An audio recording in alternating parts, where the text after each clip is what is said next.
Okey, Assalamualaikum warahmatullahi wabarakatuh. Nama saya Cikgu Raihana.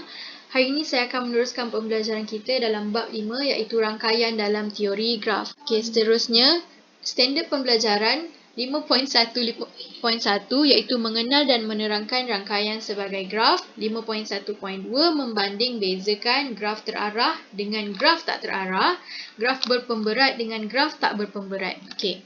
Seterusnya, saya nak awak semua imbas kembali apa yang kita dah belajar pada kelas yang sebelum ni, di mana saya bagi awak semua link video daripada YouTube, okey?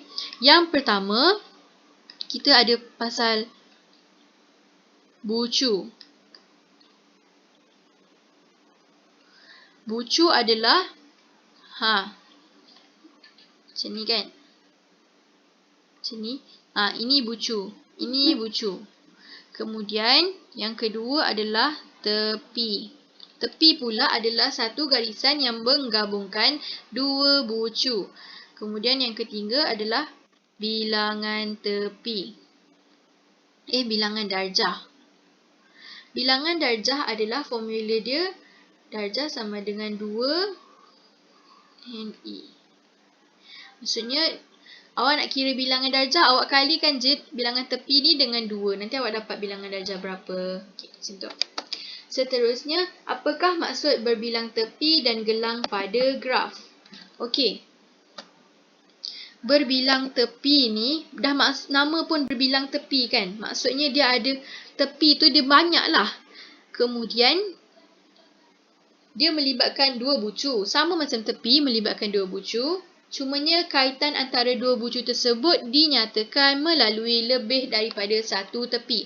Macam contoh yang saya dah buat ni. Okey, ni bucu. Dia menggabungkan beberapa garisan sebagai tepi lah. So, sebab itulah namanya berbilang tepi. Dia macam ada 2 ke 3 macam tu line supaya nampak dia berbilang tepi lah. Bilangan darjah ialah 2 kali bilangan tepi. Kemudian gelung. Gelung adalah melibatkan satu bucu. Tepi berbentuk lengkung atau bulatan yang berbalik kepada bucu asal. Bilangan darjah setiap gelung ialah 2. Okey, sebab apa gelung adalah melibatkan satu bucu je? Sebab apa? Okey, nampak ni. Ini bucu, dia pusing, dia kembali balik dekat bucu asal. Dia bukannya macam tepi ni, dia pergi dekat bucu lain. Tak, dia pergi dekat bucu yang asal. Itu maksud gelung. Okey. Seterusnya, untuk contoh yang pertama, rajah di sebelah menunjukkan satu graf yang mempunyai gelung dan berbilang tepi. Kemudian, nyatakan bilangan bucu dan bucu, bilangan tepi dan tepi, dan juga bilangan darjah. Okey, kalau kita tengok kat sini, bucu dia ada 6 lah. Sebab 1 P, 2 Q, R, S, T, U.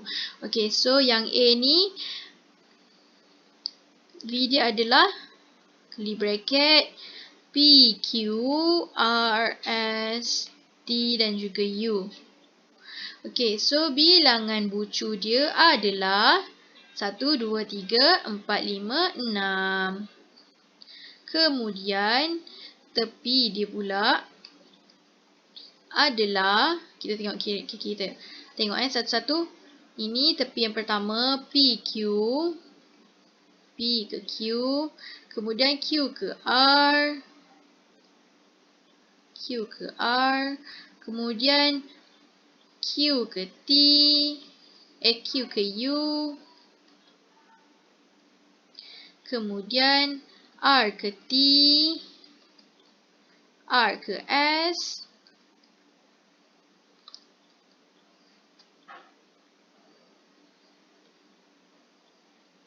U ke T. Dan juga UP. PU. Saya lupa tertinggal pula. Okey, tutup bracket. Jadi, bilangan E, iaitu bilangan tepi adalah 9. Okey, seterusnya soalan C, iaitu bilangan darjah. Bilangan darjah kita boleh tentukan melalui rumus di mana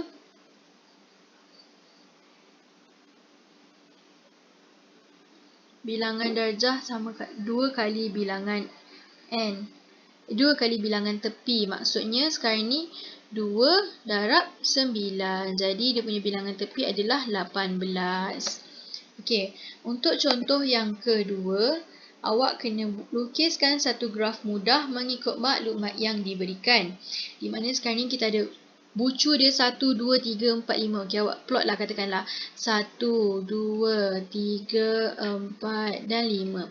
Okay, kita buat 1, 2, 3, 4 dan 5.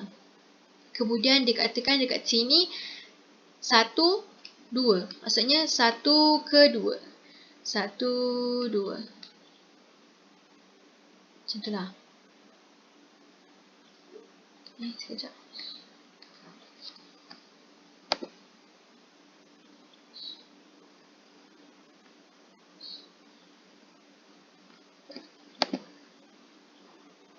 Okey. 1 ke 2. Kemudian dia cakap 1 ke 4. 1 ke 4. Kemudian dia cakap 1 ke 5. Seterusnya 2 ke 3. Kemudian 2 ke 4 dan 3 dan 4. Okey. Dia bentuk macam ni lah. Nanti awak buat tegak-tegak lah sebab saya guna laptop kan. Seterusnya, contoh yang ketiga, lukis satu graf berbilang tepi dan mempunyai gelong mengikut maklumat yang diberikan. Okey, bucu dia adalah PQR dan kita tengok dia punya tepi tu, kita tulis dulu dekat sini. Bucu dia ada 3 iaitu P, Q dan R. Okey. P, Q, R. Sekarang ni kita nak PP, PQ. Okey, kita buat PQ dulu PQ sekarang ni ada 2. Maksudnya dia adalah berbilang tepi. 1, 2, macam tu. Kemudian Q ke R. Q ke R. R dan RP. Okey, R dan RP. PP tu bermaksudnya adalah gelong di mana dia menggunakan satu sudut saja. Okey, P ke P balik, R ke R balik. Ni nanti kat luar lah. Macam tu. So, macam ni lah lebih kurang bentuk dia. Okey, untuk contoh.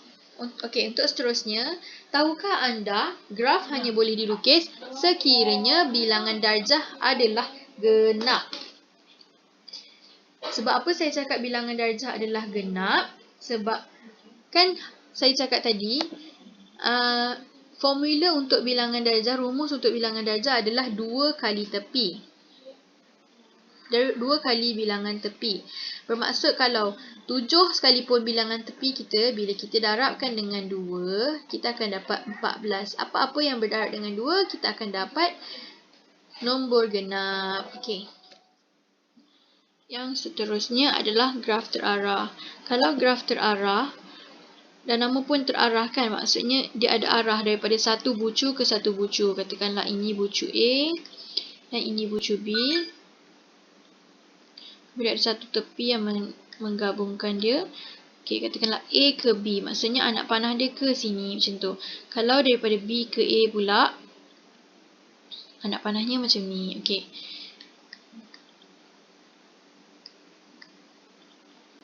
Kemudian graf terarah pula ada 2 lah. Maksudnya daripada graf mudah, graf yang berbentuk mudah, dan juga graf yang mempunyai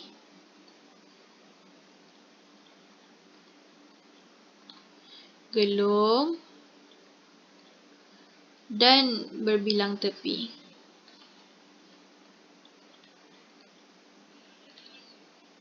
Okey, kita bagikan 2 lah. Okey, graf mudah macam graf yang tidak mempunyai gelong lah. Macam ni.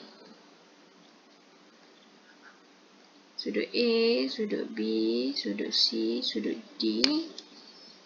Kemudian, nanti awak buat tegak-tegak lah sebab saya Guna pen ni jadi saya tak tegak. Okey. Kemudian dari B ke C, kita katakanlah macam ni masuk kan. Lepas tu ni keluar. Masuk lagi. Okay. Kita tengok sudut dia. Kalau kita tahu kat sini sudut dia ada 4 di mana A, B dan C lah. So V dia, bilangan B dia ada 4. Kemudian bilangan tepi dia pula ada berapa? 1, 2, 3, 4. Bilangan tepi ada 4 juga. Bila kita dah tahu bilangan tepi, automatik kita akan tahu bilangan darjah ada 2 darab 4 iaitu 8. Okey, sekarang ni disebabkan dia terarah, dia terbagi kepada 2. D in dan juga D out, di mana darjah masuk dan juga darjah keluar. Untuk A, mula-mula kita tengok untuk A, okey. Sekarang ni ada anak panah yang masuk. Anak panah yang masuk dalam sudut A, dalam bucu A ada 2. Jadi D in adalah 2. Kemudian anak panah yang keluar tak ada. So D out dia kosong. Untuk B pula, kita tengok ada satu anak panah yang keluar dari B. So D in dia kosong. D out dia 1. Kemudian untuk C pula, kita tengok darjah yang masuk dalam bucu C ada 1, 2. So D in dia 2. Kemudian yang keluar ada 1. Untuk D pula, kita tengok dekat sini darjah yang masuk dalam bucu C, anak panah yang masuk dalam bucu C tak ada. Jadi D in dia kosong. Kemudian yang masuk dalam bucu D, yang keluar dalam bucu D ada 2. Jadi kita kira 1, 2, 3, 4, 5, 6, 7, 8. So total darjah ada 8. Yang seterusnya, graf yang mempunyai gelung dan juga graf yang tak mempunyai gelung. Kita buat macam ni lah contoh P, Q, R, S. Ada T kat sini. Kemudian bucu sini, bucu sini, bucu sini, bucu sini, bucu sini, bucu sini, bucu ke sini, bucu ke sini.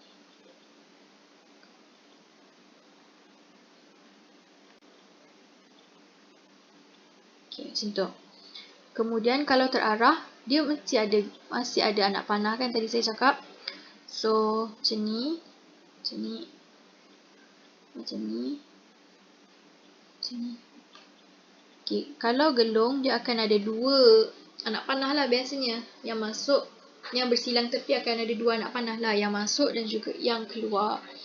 Okay, so sekarang ni kita kira bilangan bucu ada 1, 2, 3, 4 dan 5. So untuk bilangan bucu ada 5. Kemudian bilangan tepi pula kita kira 1, 2, 3, 4, 5 dan 6. So bilangan darjah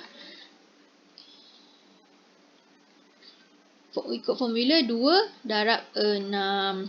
Jadi sama dengan 12. Kita nak tentukan, disebabkan dia biar graf terarah, jadi dia ada 2 lah. D in dan juga D out. Sama juga kita buat untuk P, Q, R, S dan juga T. Untuk P, sekarang ni kita tengok.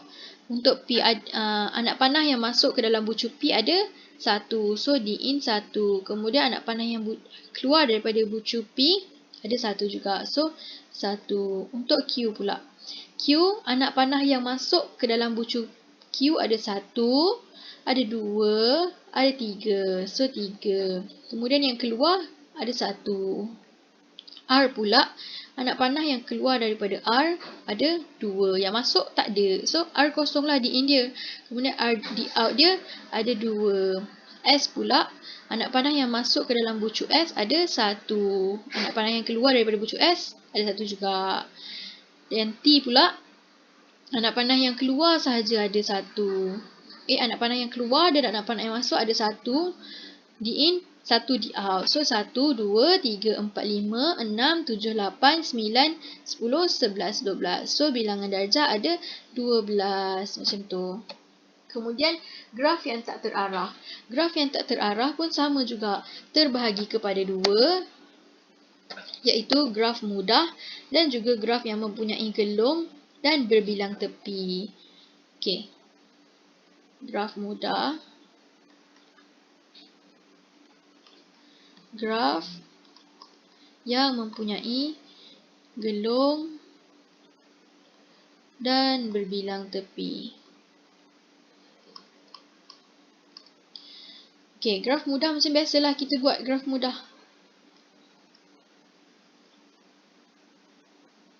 Macam tu kan. P, Q, R, S. Ini bentuk graf mudah. Bagi graf mudah yang tak terarah. Bagi graf mudah yang mempunyai gelung, bagi graf yang mempunyai gelung dan berbilang tepi tetapi dia graf tak berarah, dia macam ni, sama juga. Cuma dia tak ada anak panah lah sebab dia tak berarah kan. Katakanlah macam tu, macam tu, macam tu. P, Q, R, S. Macam tu. Inilah bentuk graf yang mempunyai dia punya bilangan tepi dia sama juga. Kita kira macam yang sebelum ni. 1, 2, 3, 4, 5. Bilangan tepi dia 5, 6, 7. So, bilangan tepi dia ada 7. Kemudian, bilangan darjah dia 7 darab 2. So, 14. Gelung ni, tadi kan saya cakap dekat awal-awal, gelung ni bilangan darjah dia 2. Jadi, kita kena kira dia sebagai 2 lah bilangan tepi dia. Sebab dia ada 1 dan dia ada 2. Macam tu. Kemudian, apa itu graf pemberat? Graf pemberat ni dia diberi nilai ataupun pemberat di mana tepi dia tu, dia ada nombor. Dia mewakili jarak antara dua bandar, masa yang diambil untuk satu gerakan, nilai arus suatu elektrik, kos dan sebagainya. Kiranya, katakanlah macam ni kan, daripada A ke B. Jarak antara A ke B adalah 5 cm. Macam tu. Jadi ini ada dia adalah pemberat dia macam tu. Kalau macam ni, daripada A ke B, C ke D. Kiranya daripada A 2 cm, daripada C ke B, C ke D 3 cm, D ke B 5 cm. Dia macam ada nilai untuk setiap tepi tu. Itu dinamakan graf yang mempunyai pemberat. Kalau graf yang tak mempunyai pemberat pula, graf dia tak ada nilai ataupun pemberat. Contohnya, tepi tu dia mengaitkan hubungan seperti jawatan, contoh carta organisasi kan. Sebab apa? Carta organisasi pun sebenarnya berbentuk graf kan. Sebab dia macam ni lah katakan. Ketua ni, lepas tu kita ada anak buah bawah dia. Macam tu. Kan dia sama juga berbentuk graf. Tetapi, di setiap jawatan ni kita letak nama lah katakan ataupun jawatan masing-masing kan. So, dia bukanlah graf yang berpemberat sebab dia tak ada nilai. Dia cuma ada maklumat je dekat situ. So, dia adalah graf yang tak berpemberat. Seperti contoh lain, peta alir, peta pokok dan juga peta buih. Okey, seterusnya contoh yang keempat, lukis graf terarah mengikut maklumat yang diberikan V, P, Q, R, S, T, U dan bilangan tepi P, Q, P, R, R, Q, R, S, S, Q dan S, T. Okey, kita buat yang first kali. Okey, kejap P, Q, R, S, T, U. P, Q,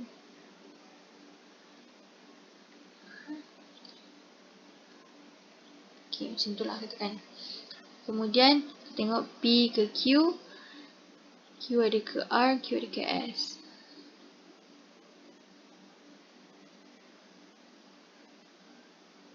Jadi, kita letak Q kat sini. Kita letak P dekat sini. Kita letak R dekat sini. P, Q, R.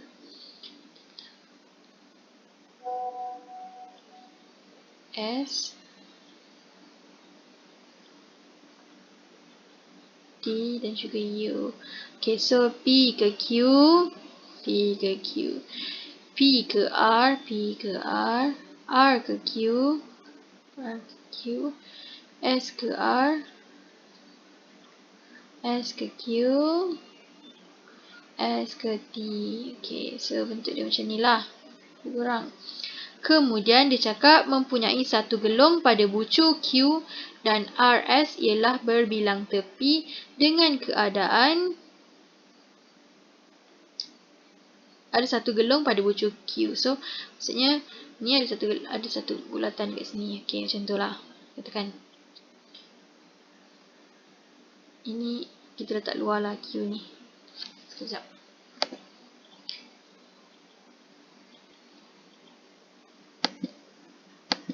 Okay, macam tu. Kemudian dia cakap RS ialah berbilang tepi dengan keadaan D in P ada 1, D out P ada 1. Okay, sekarang ni kita nak tengok kat sini, kita nak tahu mana satu yang D in, D out. Kita tengok dekat Q pula. D in Q ada 3, D out Q ada 2. Okay, D in 1, 2 kat sini dah. Kemudian D out dia ada 2. D R pula kita tengok D in dekat R kosong, D out dekat R ada 3. Bermaksud dekat R semua out. Okay, so sini out, sini out, sini out. Okay, bila P pula tadi dia cakap D in P1, D out P1. So bila P dekat R ni dah in ke bucu P, so dekat sini out. Okay, untuk Q pula dia kata Q out 2. Okay, untuk bucu ni dia ada in dengan out kan. So, 1. Out lagi 1 dekat sini. So, dia out. Macam tu. Kemudian, untuk S pula. S in 3. 1, 2, 3. Dan juga out S 1. Bermaksud ada satu garis yang berbilang tepi macam ni. Untuk menunjukkan S tu out. Macam tu. Okay. Seterusnya, kita tengok contoh yang ke-8. Ini adalah contoh di mana graf yang terarah yang mempunyai pemberat di mana dia ada nilai. Okay, kalau kita tengok dekat contoh yang ke-8 ni, kita tengok rajah kat sebelah menunjukkan pilihan laluan sehala Izarul untuk menjalankan latihan larian. Bucu V1 ialah tempat bermulanya dan bucu V5. Okay, bucu V1 mula, bucu V5 tamat. Kemudian, tentukan jarak laluan sehala yang terpendek dari V1 ke V5. Okay, daripada V1 ke V5 awak tengok mana satu yang pendek. Tengok, kalau V1 ke V5. Okay, ni katakanlah kita melalui jalan sini. 500, 500, 500 dah 1.5 km.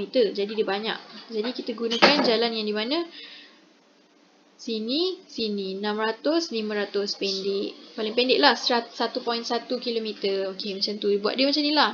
Awak kena tengok mana satu yang pendek. Kemudian, jarak laluan sehala yang terpanjang daripada V1 ke V5. Okay, kalau daripada V1 ke V5, maksudnya macam ni lah. Yang terpanjang. Awak tambahkan 600 tambah 900 tambah 500 tambah 500. So, dapat 2.5 macam tu. Kemudian, bucu-bucu yang perlu dilalui jika jarak laluan sehala adalah antara 1.4 km hingga 2.1 km. Okay, awak boleh guna jalan yang sehala saja tau. Awak boleh guna V1, V2, V1, V3, V4 dan V5. Awak dapat tadi 1.5 km.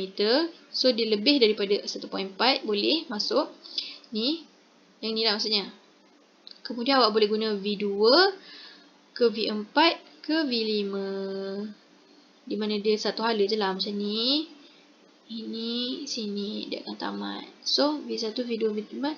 600 tambah 800 tambah 500 dapat 100.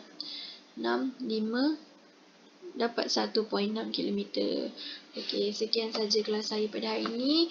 Nanti saya akan bagi latihan untuk awak buat dalam grup. Okey, sekian, terima kasih.